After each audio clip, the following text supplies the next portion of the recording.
So these are the later ones, and these are the earlier ones.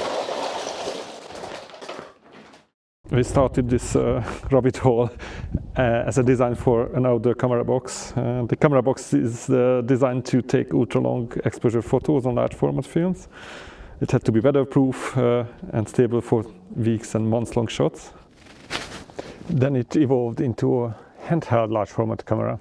These are the early test photos. Focus range, vignetting, light leaks were an uphill battle, requiring a lot of iterations. But let's see where the final version ended up and how the photos look like with it. So this is how the final version of the camera looks like. Never say final, but we had enough iterations on it. So the film itself, it's a graflok holder, which goes, a standard graflok holder, which slides into here. We have this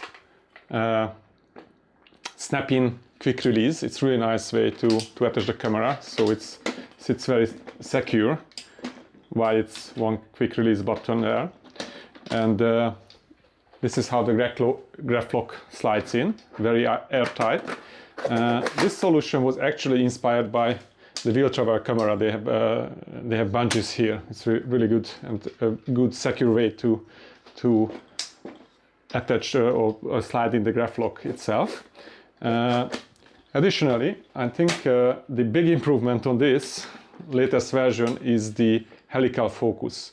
So I used to break so many cables because when I rotated to focus, it was actually rotating the lens as well. Now it's a helical focus, which works like this. The lens is not rotating. That's a really great improvement. Also, we have this holder, again inspired by the wheel travel camera. It sits, the release cable sits really nicely and tight here, and we can just shoot from hand as well. And the bigger lens, the longer focal length lens, it's 150, obviously requires a bigger camera body, but works the same way. So it's a standard kind of way how it works as well. And I also had to, because my eyesight is not great, so I had to create a loop attachment. So this is a massive loop. I know there are smaller ones, but this I can attach like with magnets. There are magnets built in. They're securely attached here, and I can just use the loop and see the whole picture really nicely.